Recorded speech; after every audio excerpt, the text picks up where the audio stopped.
You are listening to the F11 Photography Podcast.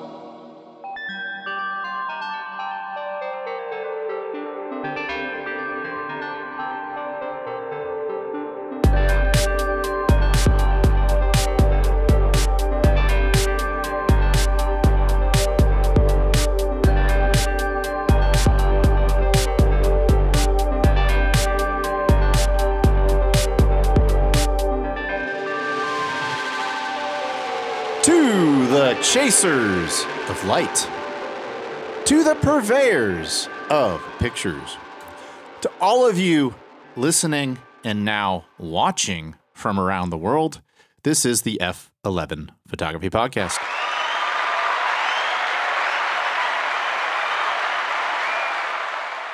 I am your host, Kevin Deal, along with your other host, Mr. Brandon Gorrie. Hello, everyone, and welcome to the F11 Photography Podcast. This is this is a podcast where you can come and take a load off. It's a podcast where you can come and learn about photography, motion picture, and join us as we explore photography in both its technical aspects and its ambitious abstract form. Yes, this is the F11 Photography Podcast, Season 2, Episode 1. And you may be watching on YouTube and being like, what do you mean it's Season 2? This is your very first episode you have uploaded. And you are correct, because Season 1 is 100% on Spotify and Apple Podcasts and all the major podcast platforms. It is audio only. And for those of you who are joining us in Season 2, who joined us in Season 1, thank you for coming back. We did take a hiatus at the end of December and early January because we have lives, and that's an important thing to spend time with family and all that. But lives. Yes, lives. But for those of you who are primarily listeners and you're not going to join us on YouTube, that's totally fine. We're still going to continue this as a podcast. But we're also going to take it to YouTube, and we'll do our very best, like when we're describing something, to be very descriptive, because if you're listening, we may go, oh, look at this or look at that. And you may be like, dude, I'm just sitting here in my car in traffic and I don't see anything, Kevin. Yeah, so we used to over describe things. We beat something into oblivion because we knew that we had no way to show people. Yes. And now we do. So now that we are on video as well, if you are a listener, give us a little grace. It's something that we're going to have to develop a skill at, which is, oh yes, I need to be more descriptive, because part of the reason why we want to be on YouTube now, there's a few reasons. One, and the most important, is that this is a photography and videography related podcast. That's what we talk about. We talk about things that are visual. We are visual. That's who we are. That's who you are. Probably, if you're watching this or listening to this, you are a visual artist, because you pick up cameras and you go take pictures of things that you see, or you record things in video that you see. And so we don't feel like we could take this to its fullest potential if we didn't have some sort of visual accompaniment. And so that's what we're going to do on YouTube. Maybe if we have a guest in here, we'll have their work displayed on my laptop, which we can use our little switcher. And yes, we'll talk about Lucy here in a second. But let's just talk about Lucy right now. So Lucy is our mascot. She freaks Brandon out, which is why I have not let her leave yet. I actually found Lucy, and this is going to make Brandon laugh because he hasn't heard this part of the story.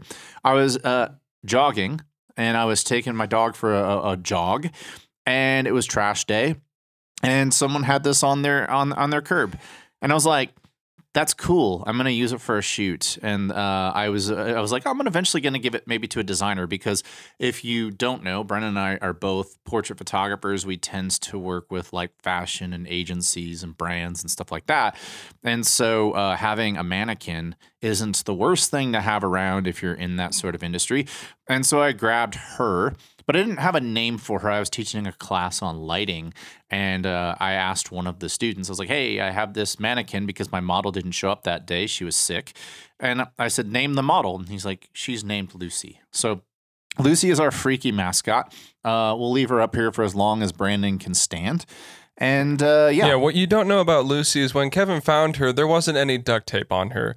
What really happened was Kevin took Lucy home, and then he ventured to his basement where they had a lot of fun for several hours, and she came out looking like this. Do you want to know why I know Brandon is a liar? Because there are no basements in Texas. So the proverbial basement. So this channel is as much about photography and videography and as much as it is about me and Brandon and our relationship with each other. So real quick, we do need to reintroduce ourselves to people who've been with us for a while, because not everybody caught on season 1, episode 1, where we both interviewed each other and you got to know us.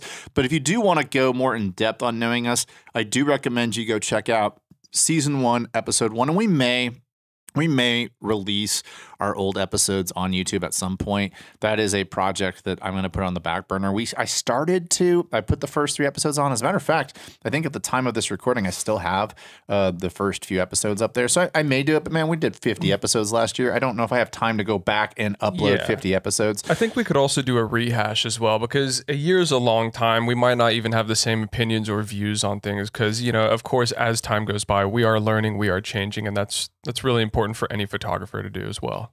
Absolutely. So like most friendships, we met over drinks. Okay. So we had a friend, Raphael, who actually was on season 1. You can go check that out if you want to listen to that awesome interview. He's a very artistic photographer, very interesting guy. And he was like, hey, the 3 of us should go out for drinks. And so we were like, yeah, let's go out for drinks. And so half hour before we got for drinks, he's like, hey, I can't make it, but you two should just go. And so we did. And we hit it off, and we immediately recorded a YouTube episode on the Holga 120N camera. And yeah, which is a total piece of shit. And then from there, January 1 of last year, 2023, I was like, hey, I'm going to start a podcast. And then I thought to myself, well, nobody wants to just hear me talk for an hour. That would really suck. And having one perspective on everything is really boring. And I knew that Brandon was a little different than me. He's about, 15, 18 years younger than me too. So a little different perspective. And so I was just like, hey, let's start a podcast. And he's like, sure. And that was it. And here we are a year later. We have a full setup. We got our own little, we got our studio. We've got our own space. If someone came up to me a year ago, Kevin said, by the way, you're going to be doing a podcast with another photographer, and it's going to develop to the point where we're on video with all these ideas, with several guests on, more than several guests on, who have, not international, but, well, maybe more international. Clout? Clout. What's the hood word for clout? I don't know. Renown? Prominence? Prominence? Yeah. Sure. So we've had a lot of great guests on, and I would have told you were a liar. It's incredible that we're here now, and it's really exciting. Absolutely, absolutely. We've had some great guests on here, and we're going to have some great guests moving forward. On those episodes, we're going to have to get rid of Lucy because there's not enough room. It's a bummer, really. It's terrible. So then it'll turn into Between Two Ferns, but it'll be Between Two Morons. The guest will be Between Two Morons. We're going to have a guest just peeking through here and just this is my opinion on photography. When I started out as a whatever, it's going to be... It's going to be really interesting. Yeah. Eventually, we're going to get a bigger space. So, but this is what we do. This is the F11 Photography Podcast, which is now, of course, on YouTube. And we don't ask for money. We don't have a Patreon or anything like that. We have sponsors. And one of the reasons we started on YouTube is because eventually we can hopefully monetize. And so that'll be nice. But we don't want to do the Patreon thing where our hat's in hand and it's like, hey man, buy us a cup of coffee. That's not really our vibe. So yeah. So but we do have sponsors, and we're going to go into our first sponsor right now, which is Gamut. Today's episode is sponsored by Gamut. Are you looking for world-class cinematic video LUTs? Check out Gamut. Whether you're shooting on Sony, Canon, Panasonic, Nikon, DJI, or Blackmagic, their conversion LUTs bring all your footage to the same starting place. That's right, if you're shooting a wedding and one of your cameras is Canon and the other is Nikon, the footage will all end up looking the same. And don't worry, Fuji users, help is on the way. I've actually been in contact with Gamut, and they're telling me that they are working on LUTs for Fuji. They also make creative LUTs that are catered toward weddings, commercials, editorials, and YouTube projects. Gamut now also offers movie barcode generators. Want to create your own movie barcode? Well, now you can by using their entirely free movie code barcode generator. Use that generator to build out palettes and barcodes for your films. Go to gamut.io to check out their insanely generous holiday offerings, and I'll leave a link in the description of this pod.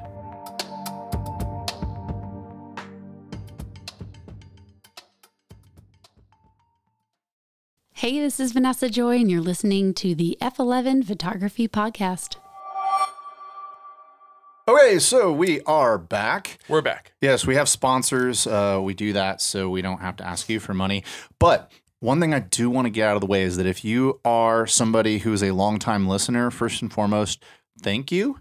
And if you could, because we are actually starting with 0 subscribers, maybe 4 or 5 on YouTube. We are starting from scratch on YouTube.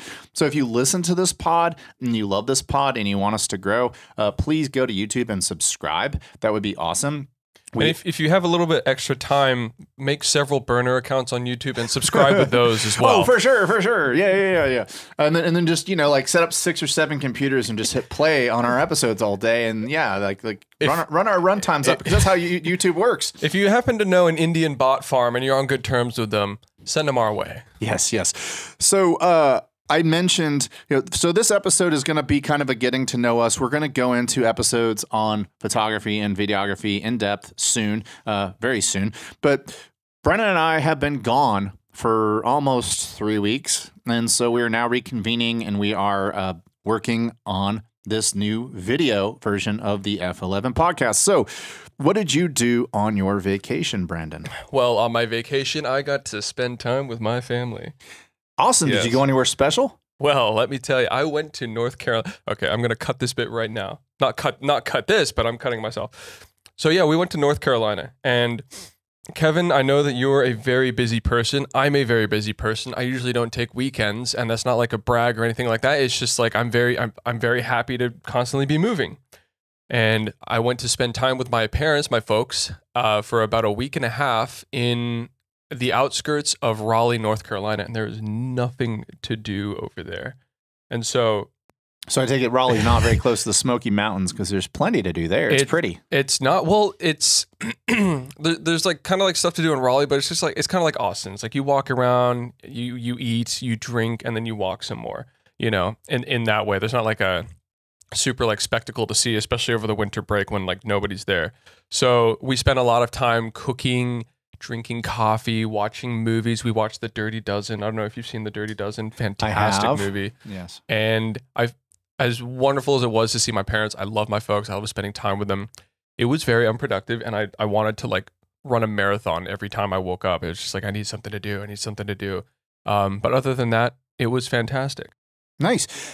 Yeah, I was busy, man. I did a whole rebranding of my photography.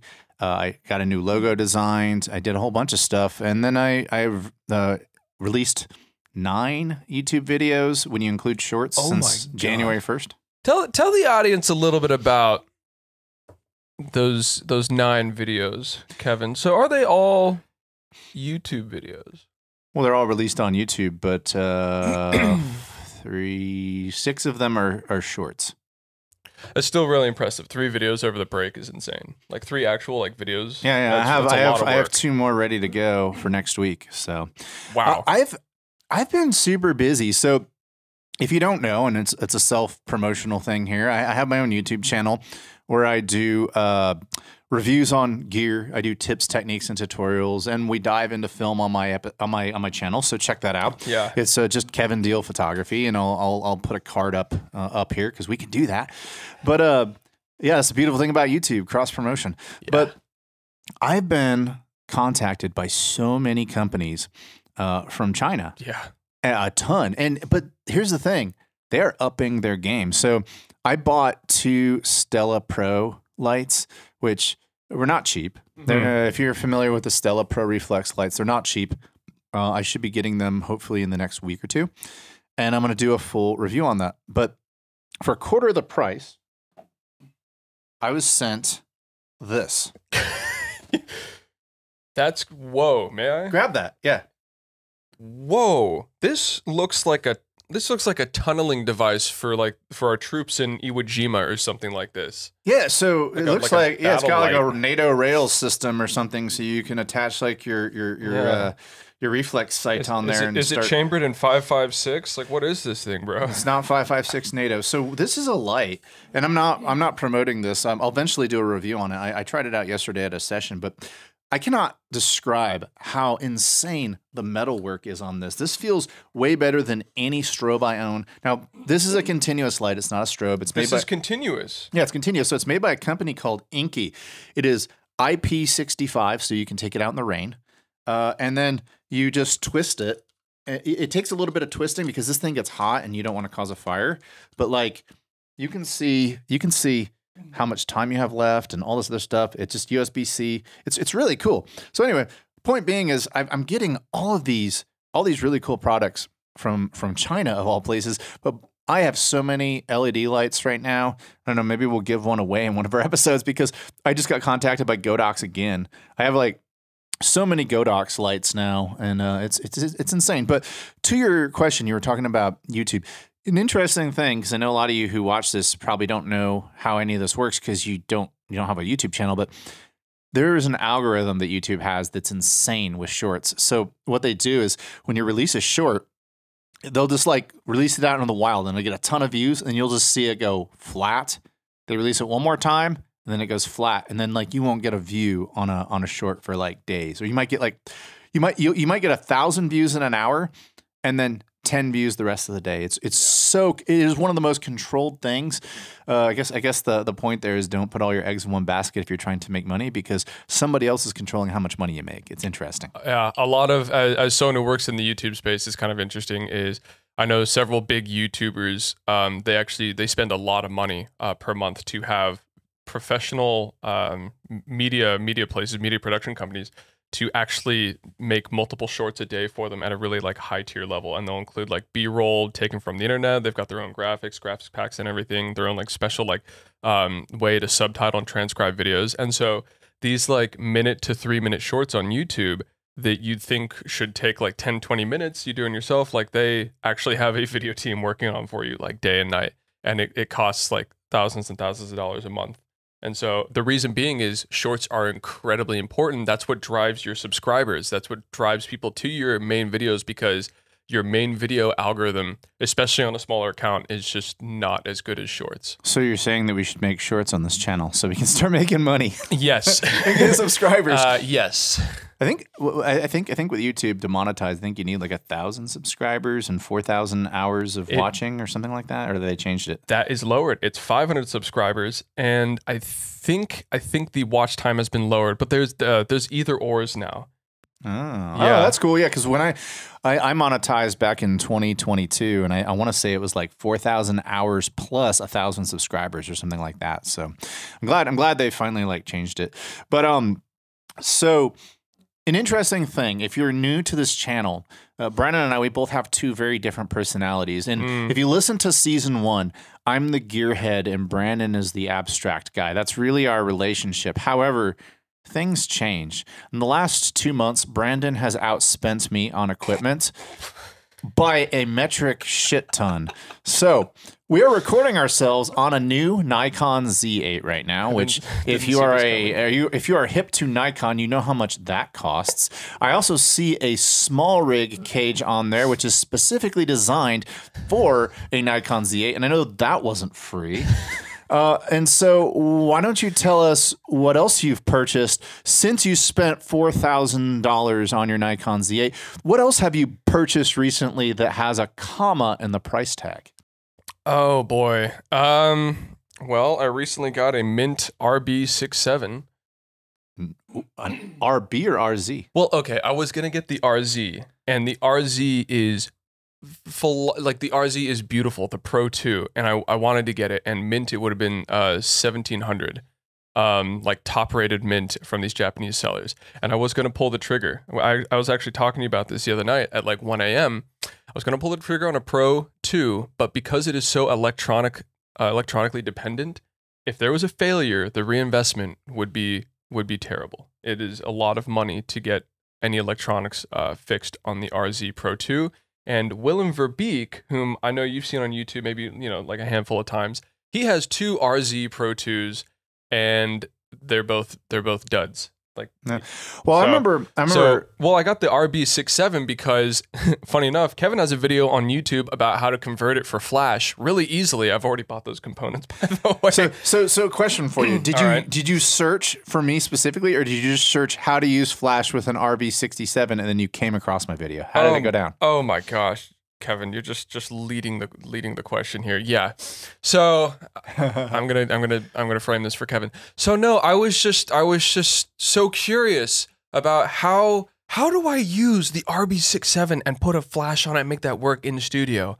And so me being just completely unaware of how to do that, I typed into Google, not YouTube, Google. I typed into Google how to use the RB67 with flash, and lo and behold, the first video on YouTube.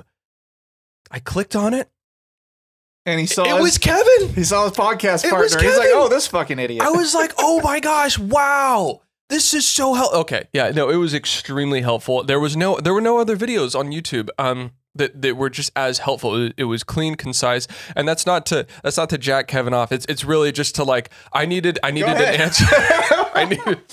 I needed a solution for a problem. I was just like, okay, I'm gonna save about $1,000 on this purchase. It's a mint RB67, like, looks untouched. There are no scratches on it. I need to use it for Flash. I don't need to spend an extra $1,000 to make my life a little bit easier when I can just buy the dongles. Kevin's video came up. It was fantastic. So, kind of rephrasing what Kevin said earlier about him being the tech guy, me being the abstract guy. If I ever need anything solved with my cameras or anything film related that's like out of the box, not really found anywhere else in YouTube, Kevin usually has an answer that he's that he's thought through in the last 5 years and practiced and done, and he can give that to me and probably to you. Like, you're now watching this, guess what? You have access to Kevin, which is going to be great for your photography. Yeah, I'm a little shocked that he went with the RB, but I think that's a great choice. I remember when I was in the same boat, Tyler Shields. If you're a film photographer, you probably know who Tyler Shields is. He and I were talking online, and he was very helpful. And he was actually giving me the hard sell on the RZ. But Tyler Shields sells prints for like $35,000. So he and I live in a different world. Yeah. And I was just like, I kind of like the idea of something without a battery. It's completely mechanical, and as long as you can find parts for it, if something breaks, you can fix it. And we have a really cool mechanic, a photography repair guy here that we use in Austin that's really, really badass from Europe. And so I decided to go with the RB. And I have a confession to make, man. I shoot on a Hasselblad 500 cm. I shoot on the Mamiya C330. I've shot on a lot of film cameras, and my favorite film camera to run in the entire world is the RB67. There's this just beautiful rhythm to it. It's a machine. It's a mechanical machine, and it has. One of these days, being that we're visual now, I should have maybe even brought it in so you could hear the beautiful sounds that it makes, and maybe we'll do that at a later date. But the RB67 to me, and shooting in the 6x7 format is absolutely just stunning. I love the way it looks, and some of my best work was shot in 6x7. That's why I got it. I asked myself, like, okay, what do I want out of this camera? I want to shoot 6x7, and apart from that, I just want to use it in studio. Your video solved the studio question, and the 6x7 is like, okay, we're gonna test the 90 millimeter 3.8. I believe, is it a 3.8? Yes. And that crowd, that's roughly a 50.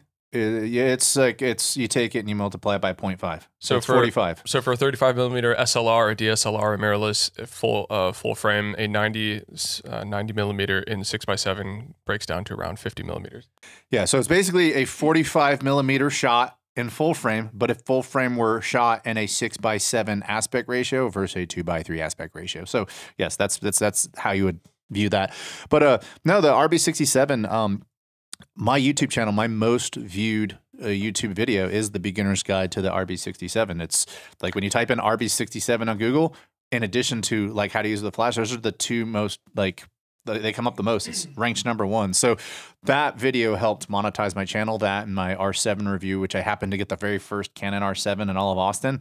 And I put out a terrible like quality. It was just fast. I was like, I'm gonna put the first review out on YouTube. I beat like Jared Pullen, I beat Chelsea and Tony Northrup. I got my R7 review out before anybody, and like I was getting like 25 hours of views every like 10 minutes. It was insane. Like it was just shot through, and it helped monetize my channel. So we hustle in the YouTube world. That's just the way it goes. One last thing I do want to say is for anyone watching and you're looking to get into the 6x7 format, the RB67s and the RZ67s have never been cheaper. They have not been this affordable in about 6, 7, 8 years, maybe. I got a brand new RB67 for $600 on eBay. Like that's insane. They used to be up in the thousands years ago. How much did you get it for? $619. RB no lens or with lens? With the 90. With lens, yeah. With the 90. That's good. Yeah, usually they come with the 127, which I believe is also an f3.8. Maybe it's a 3.5. I don't remember. It's my least used lens. Well, that's the thing about the RZ67 Pro 2, which is so attractive, is they have that 110 2.8, which is it's basically your normal field of view, 55 millimeter roughly. Yeah. At 2.8, but. You know, the thing about it is it's not a depth of field thing, really. It's a light thing because obviously if you're watching this and you shoot on medium format, your depth of field is more shallow. As a matter of fact, it's interesting because I shoot on the Fuji GFX and I shot a campaign. I'm shooting a campaign for a Brazilian jiu-jitsu company right now. And I started shooting my campaign on my GFX 100S. But even at I typically shoot at f8 or f11 in the studio. And even that sometimes is too shallow. I'm like, holy crap, man. Like some of this is out of focus somehow. So I went the opposite way. They booked me for several more dates for this campaign. I brought my hold on, I got it right here. I brought my XH2 with me, and APS-C is on the opposite side of the spectrum. It's a deeper depth of field. So like if you shoot at f11, it's almost like 2 stops deeper than medium format, and like full frame is about 1 stop in between that. So I did it, and like I didn't have to worry about focus fall off as much. I was like, no, everything looks great, even if the athletes are moving around and all that. So yeah. So these are so sick. The design of Fuji has always been. It's just so Japanese. It's like that Tokyo minimalism, you know what I mean? And I know that sounds super like insensitive and ridiculous, but just like the Japanese have a way where they just incorporate their culture into everything they make. if Fuji could only get on board with autofocus, I mean, so that's the XH2. Their best autofocus camera is the XH2S, which I had the chance to try out, and it's good, but it's not great. Like, hold on, I have this camera right here, which costs half as much, and I even have a camera smaller than this, the R50 from Canon, that's like a quarter the price of that Fuji XH2, and the autofocus is literally 10 times better. It's just like it just like sticks on your eye the whole time, and you don't even have to think about focusing on things anymore. So Fuji, if you're watching this, please invest in your autofocus. That was a thing. I did a video about the GFX 102. And I haven't used one, so it was just observations. But the limitations of the autofocus are still there. It's better from what I've seen. It looks better, but it's not Canon. It's not gonna. There's limitations with the physical lenses and everything because it's more glass to move and all that. But anyway, went out on a little bit of a tangent. But bottom line is Brandon has spent more money on gear than I have this year. I still spent money. I bought this R8, and I did a review on it, and I don't regret it because the amount of advertising revenue I've gotten off my R8 review, like within a month, I've already paid like 15%. I've already made like 15% of the price of this camera in a month. Like in a year, this camera's going to be paid off in nothing but ad revenue. That's fantastic. It's so difficult to start getting ad revenue on YouTube, and Kevin, more than anyone else, deserves it because you grind so much to get your YouTube videos out there. I don't even know how you found the time. Well, people sleep. Like I don't. Superman. Yeah, for real. Like the family goes to sleep, and then I grind. If Adderall was a person, it would be Kevin. Oh, good Lord.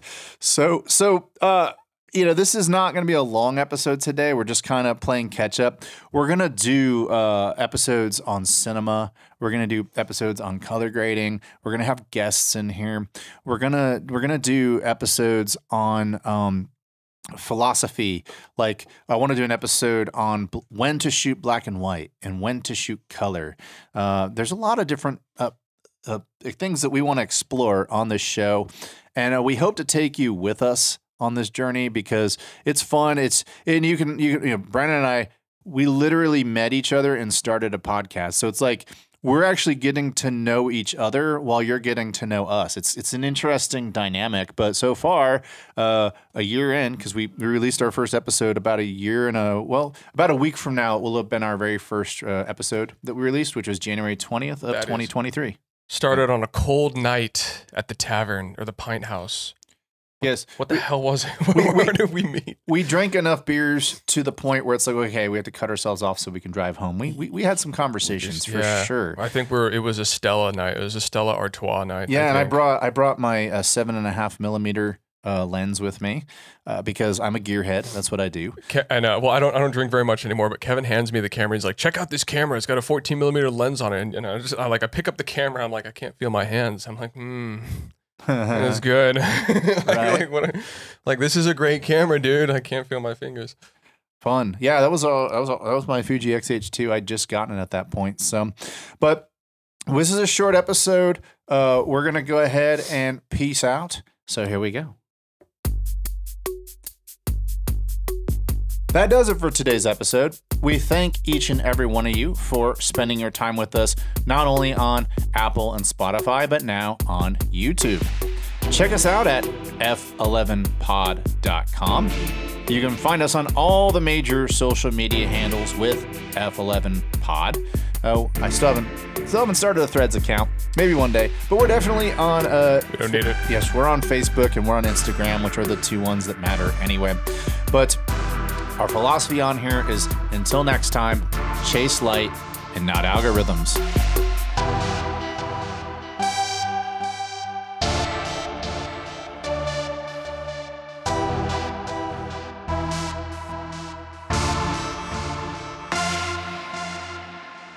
Thank you for listening to today's episode. For more information about this podcast, go to www.f11pod.com.